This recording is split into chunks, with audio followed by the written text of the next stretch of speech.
Moses. The feeding of the 5,000 is one. Whereas Moses fed the people manna, Jesus feeds the people at the feeding of the 5,000. There's also the feeding of the 4,000.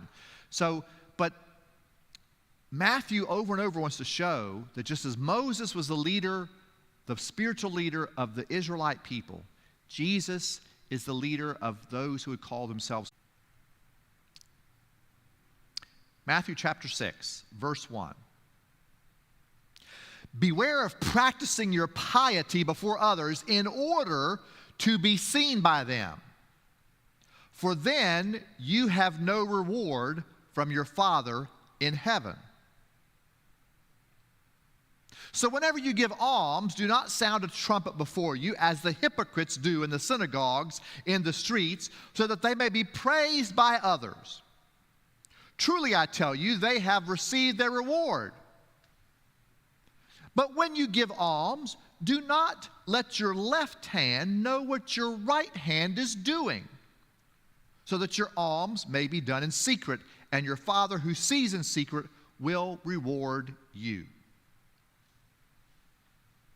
And whenever you pray, do not be like the hypocrites, for they love to stand and pray in the synagogues, at the street corners, so that they may be seen by others. Truly I tell you, they have received their reward. But whenever you pray, go into your room and shut the door and pray to your Father who is in secret, and your Father who sees in secret will reward you. When you are praying, do not heap up empty phrases as the Gentiles do, for they think that they will be heard because of their many words. Do not be like them, for your Father knows what you need before you ask Him. Pray then in this way: Our Father in heaven, hallowed be your name. Your kingdom come, your will be done on earth as it is in heaven. Give us this day our daily bread, and forgive us our debts, as we have also forgiven our debtors. And do not bring us to the time of the trial, but rescue us from the evil one. For if you forgive others their trespasses, your heavenly Father will also forgive you. But if you do not forgive others, neither will your Father forgive your trespasses. And whenever you fast, do not look dismal like the hypocrites, for they disfigure their faces so that they show others that they are fasting. Truly I tell you, they have received their reward. But when you fast, put oil on your head, wash your face, so that your fasting may be seen not by others, but by your Father who is in secret, and your Father who sees in secret will reward you. All right, let's stop there and kind of go back and kind of see what we have here in this section on spiritual practices. So, very first one kind of sets the tone for this section. First verse says, beware of practicing your piety before others in order to be seen by them, for then you have no reward from your Father in heaven. In these short 19 verses, Jesus goes through three spiritual practices: the giving of alms, charitable giving, prayer, and fasting. In each case, Jesus uses something like this phrase. Don't be like the hypocrites who do these things in order to be seen by other people, so they'll think they're pious, think they're religious, think they're special. But do them in secret, where only God knows, because God looks at the heart. God does not look at the outside as human beings do. So, the first one is alms. Have any of you ever thought about giving to the poor as a spiritual practice? I think mostly we just think that's just charitable giving. Jesus here places it as a spiritual practice. So let's think about this. What is spiritual about giving money to people who are poor? What you think? No wrong answers here. Nobody gets docked any, not going to mark you off an A and down to a C, so whatever. What we're thinking out loud. What is it? Why might this be a spiritual practice? Kind of a variation on that. I volunteer for CRO. Yep. And I've said many times that it's my way of serving God by serving others. Yes. And I guess that's along the same lines, so to speak. I'm trying to do, well, I do it anyway, probably, but I'm also it's where God's will means to serve others. Yes. Yeah.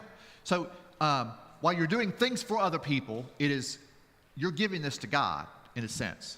I mean, your time and the things that you're helping to pass on to people who come to CRO, yes, it goes to them, but your gift really is to God. I think that's the perfect thing.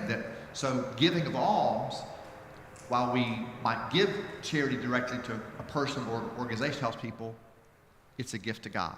All right? Doug, thank you. What else? What else? Why is this a spiritual practice that Jesus includes with prayer and fasting?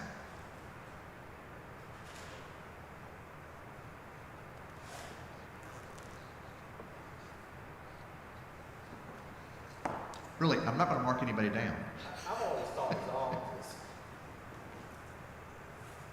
the spirit, something in me just overwhelms me to help someone financially or to buy them something or something, and it's just something spiritual happens, and I think that's, to me, what alms has always been, and it's something you don't go boast about or go in front of people or try to run through the church for deduction. Right. It's just, as it says, something the left hand knows what the right hand's doing. That's what I've always thought alms were. Yeah, and I think for me, when I give, and this maybe we're talking about getting to, Kevin, is that there's always a sense of gratitude for me to give away, because I realize in one sense how fortunate I have been. The teenagers still had some bags left over from their mission trip this summer. So I've been taking 2 or 3 in my car every time I leave, sometime either on Wednesday night or a Sunday, and slowly, I don't know who else has been doing it. I think I've given away a lot of them, but containers getting less and less. And, every time I'm reminded when I hand it over to somebody, I just know here's somebody who's down on their luck. So many times it's people who have mental issues or who are veterans who, because of PTSD or something else, have never been able to get it together after they served our country. And I realize out of my bounty, it is a part of my faith to be able to share a little bit of my wealth with somebody else. That's stuff I don't deserve, because I've been fortunate enough not to have to go through the hard stuff these people have had to do. Gratitude is such an important part, I think, of our spiritual life and development. Did that touch on anything, Kevin, for you, or do you have some more thoughts with that? For me, driving around Charlotte a lot and being in communities where I work, my business is just seems like these opportunities and these needs are rampant. There are just many needs out there. Yep. The thing about our cities and our country, and Mount Holly gets a little bit of that by being on the edge of that, but people flock to these economic drivers, and most people find a place to be successful, but not everybody. I never forget one time, for many years, our church hosted the homeless in the program that's getting ready to start back up in Charlotte called Room in the Inn, where churches host the homeless. And we had a young couple. They could not have been more than 25 years old. And they came from way back in the mountains in southwest Virginia. Young married couple, didn't go to college, just try to work hard in a part of southwest Virginia, didn't have many jobs, and they said, we're going to go to the city, we're going to make it. We're going to make our stuff there. And they got jobs right away. There's plenty, if you're willing to work hard, there's plenty of jobs around Charlotte. They got jobs at a hotel. The hotel even said, you can stay in a hotel room, in one of our rooms, for a month while you save up to get an apartment. They were saving up money, doing this and that. Well, 25 years old, being from a small town, they didn't have very good street smarts. They had their money on them. They and their money were parted. There went their deposit for an apartment, all that kind of stuff. I don't know how much they lost, but they had ran out the month being at the hotel, didn't have enough money. Hotel said, well, we only give you that. So they kept their job, but then they had a place to stay. So they were doing room in the inn every night, different church, until they could save up enough money to get going. And just think, yeah, there but by the grace of God go I, you know. So giving alms is a spiritual practice. So you maybe ever thought about that.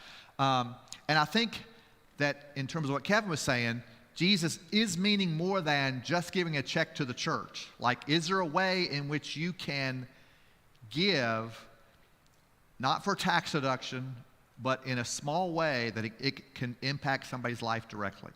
And there is something about that transaction when you realize this whole relationship with God and your blessings and the generosity you're supposed to have, it does have a spiritual effect on you. So I have this story.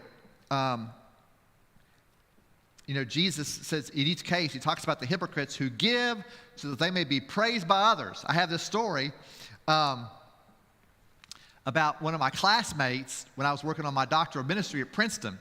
And in Daryl's church, the tradition was that at the end of the budget year, Kevin, this is coming up because the finance committee has just finished their work, and tomorrow, if we get it out, hopefully we'll get out tomorrow, Tori or I will get out an email to all the congregation about the next year's budget, and so you all can start looking at that so we can get ready to vote for it in a couple of weeks. In Daryl's church, when they sent that letter out, they sent a list of everything everybody gave in the church. Everybody knew how much everybody gave. Jules says, that's terrible. Yeah, I think it was peer pressure. Nobody wants to give. And in fact, all the important positions in the church went to the ones who were the best givers. If you wanted to be a deacon, you better push it up a little bit, And so Daryl thought this was awful. He'd only been in this church for 2 years. He just thought this was awful. He goes, oh my goodness. He goes, this is a direct violation of what Jesus says in the Sermon on the Mount. He goes, they're looking at that list. They're trying to figure out, how can I hop up on that list, be more important in the church? Well, what do you think the reaction was when he went to the deacons and says, I think we should do away with this? You want to guess? Always done it that way. And who do you think were the loudest proponents of that? Finance committee. Yeah, the finance committee. And the biggest givers. They wanted everybody to know how important they were and how they were, yes, exactly, Jane, how important they were and how they were the bedrock of the church. They did not want their recognition to disappear, Now, we see this a lot of organizations, right? Not churches. I don't know many. That's the only church I've ever known like that. But like if you give to the Charlotte Symphony in their program, they'll list you in there. Many times if you give to your university or college in some way, there'll be the listing of that, and they won't say what you gave, but they'll put you in a big grouping, right? Designations like diamond level. Oh, yes, that's right. That's right. And you're trying to get to the higher level. Yes, that's.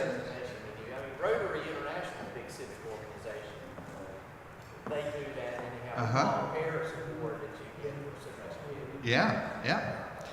So, we have this in our society, right? It's in our society. You want to, and organizations use this, like Kevin said, to get. Great organizations that do a lot of great things. Yes, that's true. That's true. In the world, I mean, these are great organizations. Yeah, I know. There's when I look at the list for churches, when I was pastoring at Sardis, where church live, I was thinking like, well, I definitely want to beat so-and-so church. We better up it up a little bit. They were, So it does get into your psyche. But Jesus is saying, look, if you're doing it for that, you're missing the spiritual value. And each time he says, you've already received your reward.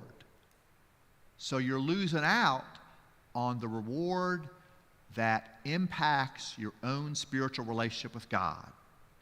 So that's what you're losing. I mean, he doesn't call it a sin, but he just says you're missing out on the spiritual benefits of this.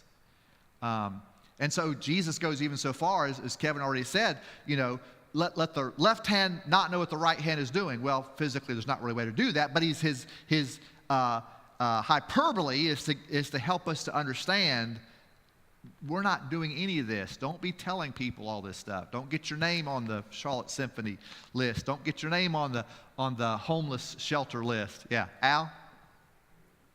Came to the point that was driving through Charlotte, and somebody told me there was somebody that was homeless, being money for my family, and he looked at me and said, is it true? You reach in your pocket or you don't reach in your pocket? And who knows? Right. Yep. Well, that's the people I've been handing those bags out to. Yeah. Yeah. Right. We have a president of CRO who is also a pastor of Mount Methodist Church. Okay. It's the same. We feed the needy or we feed the greedy. So, There's no way you can know, right? Yeah. And most of the time when you're giving them, you're not giving them $1,000. I can let go of $10, and since I have these bags, which these are really better, it gives things they need right then, little snacks, things to keep their hands clean, toothbrushes, all that kind of stuff. That's been great. I used to get stuff from the homeless shelter in Charlotte that would have little things to hand out, and the Urban Ministry Center will also have business cards, and when you turn that in, it would say, "Come here and get a free meal and get counseling." And get a list of the things you'll do. Sometimes I would do that. So, yeah. So I want to skip to the third one, which is fasting, and then come back to prayer, which is in the middle one. So the third one was alms, and Jesus uses the same kind of language. He talks about don't be like the hypocrites who fast so people will see them. He says, grease up your hair a little bit, put some oil on your hair. Use some hairspray, whatever you're going to do. Make sure you're looking good. Wash your face. Don't look like you're starving and you're all grumpy because you haven't had your, what's the commercial if the people get angry? Snickers, that's right. So don't look like you haven't had your Snickers bar and you're getting all angry at people. Just look regular. Just don't show it. So the same kind of thing, if you do that, and whatever your practice is, if you're doing it so other people will see you, you've lost a reward. Now, I'm curious what you all think, and I don't have a really good answer for this, so I'd love to hear some answers. Fasting has never been a big thing for Baptists. In the Catholic tradition and somewhat in the Episcopal tradition, fasting has been a regular part of their spiritual life. So, and that fasting would include maybe just abstaining from red meat or something on Fridays. If you had some friends who were Catholic growing up, had fish on Fridays, right? So I'm curious as to why do you think maybe that fasting has never been a big thing for Baptists? Y'all have any ideas on that? We like to eat too much. We do. If there's a gathering for Baptists, there's usually food around. Now that we're kind of moving from learning how to deal with COVID, we're back to eating and together all the time. Right? Yeah. Yeah. What else? What do you think? You got any guesses? It's never growing up as a child in the church and everything, it's just never anything of focus at all. Mm-hmm. No. Yeah. And, for me growing up in the church, and I don't know why that's the case, but Yeah. it's just been my experience with Baptist. My guess, and I'm telling you this is a guess, is that in our Baptist tradition, we've always been kind of skeptical of rituals, you know.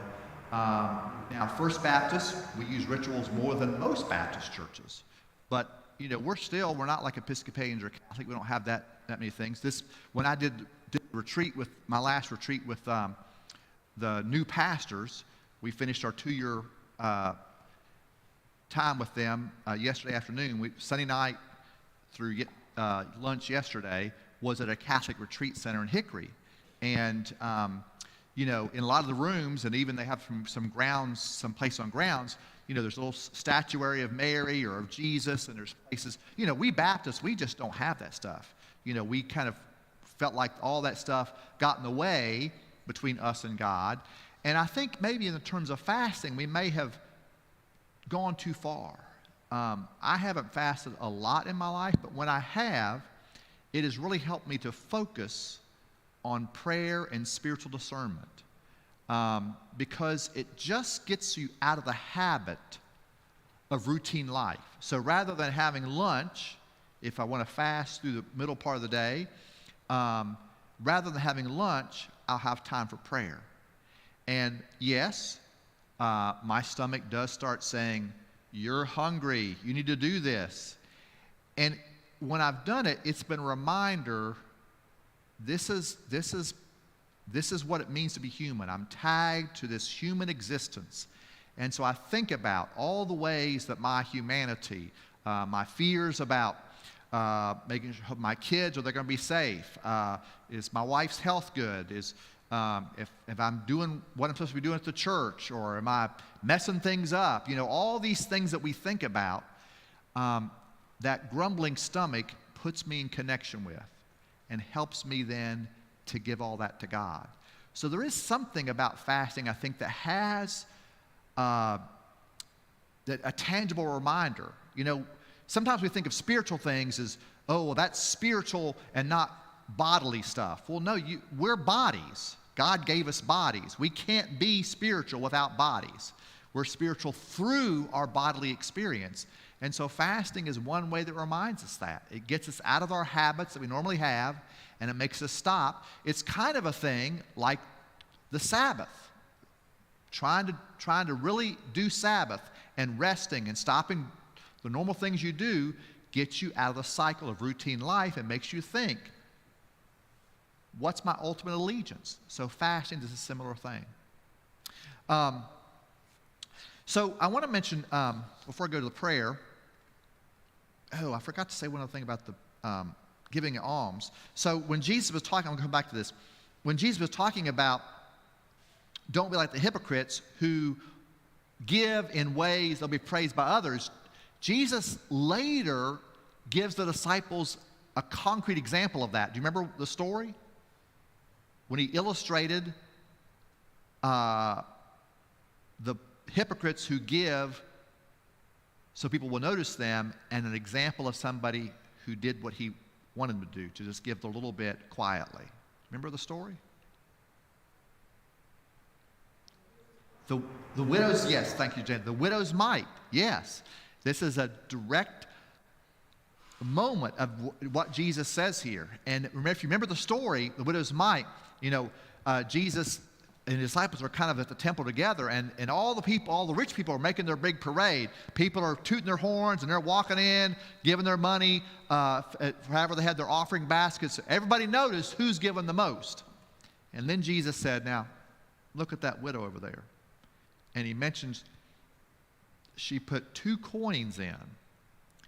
And I think the distinction of the 2 coins is the most important part. Why do you think that's why does that detail tell us how important it was?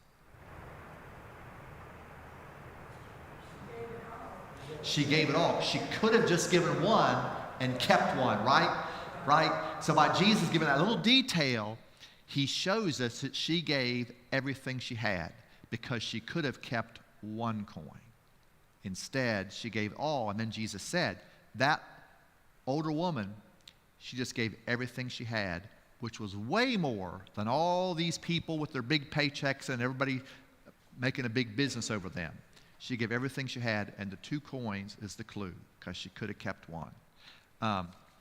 Sorry, I missed that earlier. Well, let's go to the prayer section, because this is the longest section, and Jesus kind of inserts some more, or Matthew inserts probably 2 separate teachings of Jesus about prayer. The one is about the same kind of thing he's been saying with in terms of almsgiving and fasting. Don't be like the hypocrites. Don't get up in church and pray a beautiful, wonderful prayer. So now you think Tori and I are hypocrites now. So, yeah, when I think about prayer, I think, okay, let's try to make it descriptive enough to help people pray, but help me not be a hypocrite and be flowery. So maybe I keep that fine line or not. But he's saying you don't do the prayer just to get people's attention. How do you mean it? Find the prayer that you mean it. And again, in each of these cases, Jesus is emphasizing, do these things because of your relationship with me, with God, not so that other people will notice you. So Jesus seems to be very concerned in each of these 3 areas of people insincerely doing religious practices for selfish reason. So my question for you is, why do you think this is such a big concern for Jesus?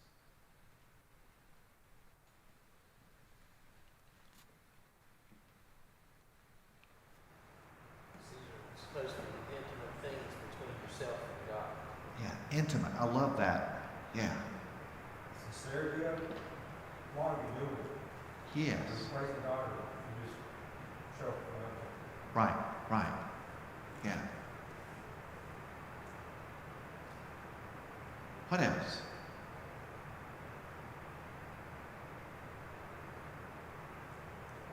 Kevin, I love that idea about this is an intimate part of your relationship. And so to, put that out there for everybody to see cheapens it, right?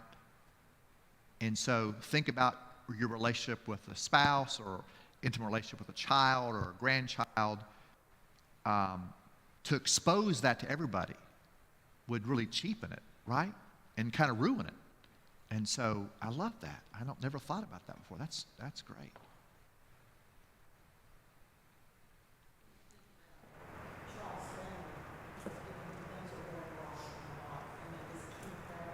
Yeah.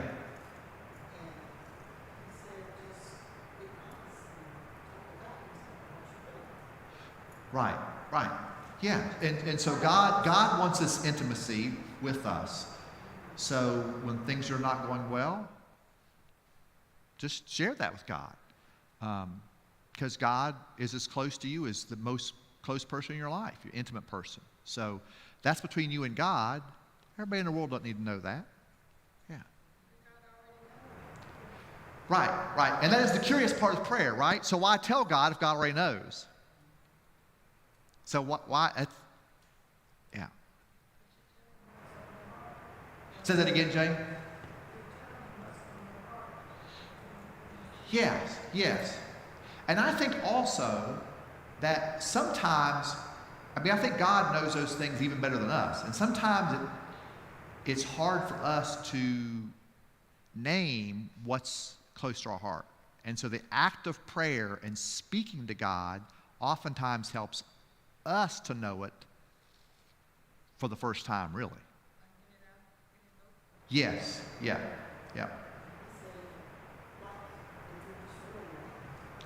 And sometimes we are, yes. The book of Job shows us if we're upset, go ahead and share with God. God wants us to do that, to get it out. Yes. Yeah.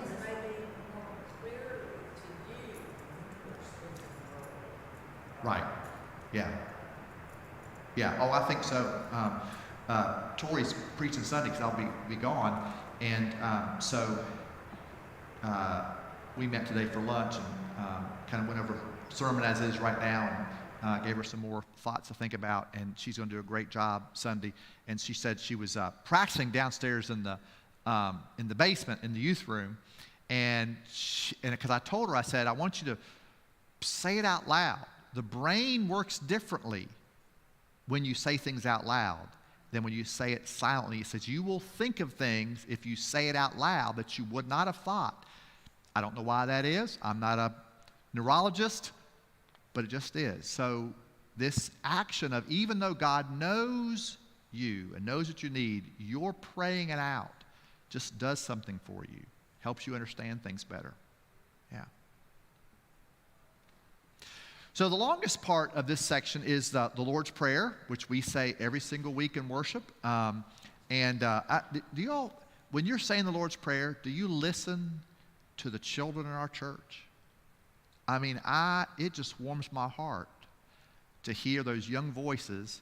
They haven't figured out how to pace it just perfectly like we have, you know, and you can hear those young voices just pop up, and I'm thinking, here's their first steps into spiritual practices, praying together as a church with their mom and dad, with everybody else. This is how you train up a generation. So the model prayer, of course, we start, our Father who art in heaven, hallowed be your name. We've talked about hallowed a lot because of Halloween. So hallowed means sacred, holy. So God's name is holy. And Jesus wants us to remember that God's name is holy, but at the same time, Jesus also wants to call God Father. So there's this reverence and there's this intimacy.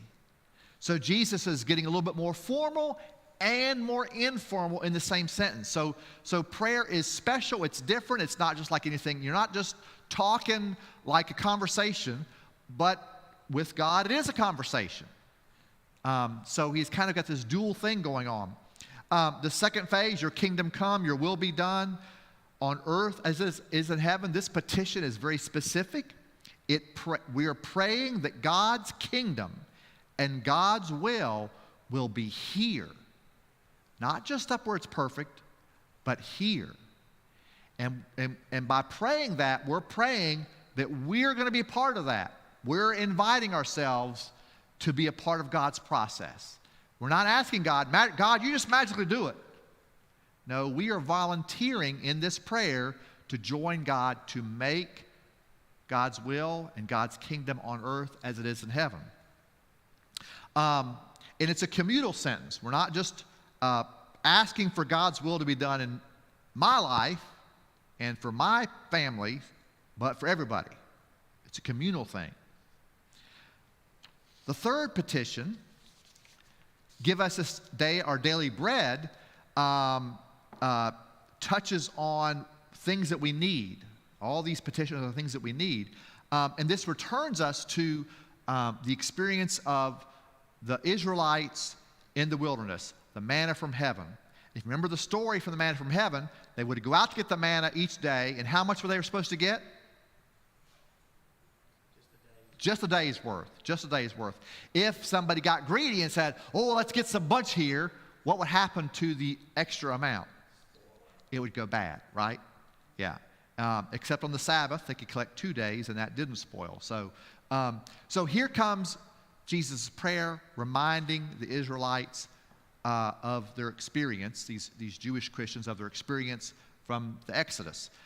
So, you know, it's not just talking about food here. What do you need today? What strength of mind? What clarity to get through challenges? What do you need today to get through things? And the reality is, for most of that stuff, we can only really handle 1 day's worth of stuff, right? It doesn't mean we shouldn't plan, but let's keep the worries down to today's worries. Like, we all know those times when we can rack up the worries, and if you listed them all out, you would laugh and say, well, all 5 of these things can't happen because 3 of them would take us out. So, you know, let's cut it down at least somewhat. 1 day's worries, 1 day at a time. To walk by faith is to walk day by day.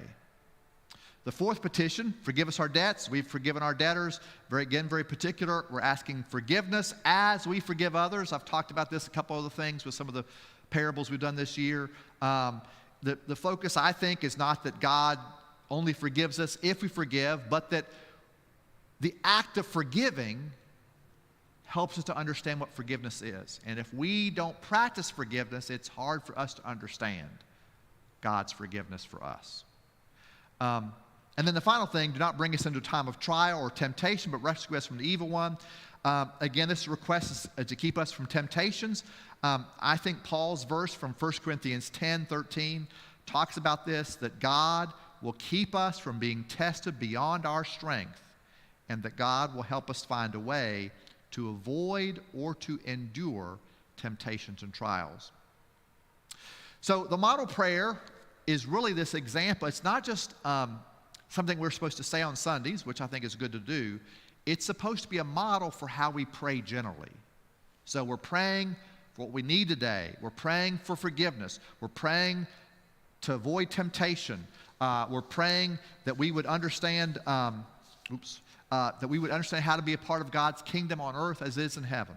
And that we would understand this relationship with God is different than all of the relationships, but yet God wants to call God Father, or if you want Mother, that's fine too, parent. Intimacy is the important piece. So, all right, any questions? We'll stop there. Let the choir folks get moving.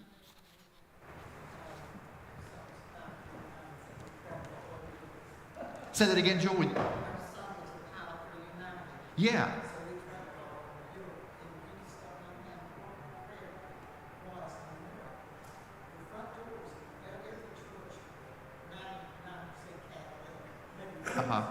Yeah.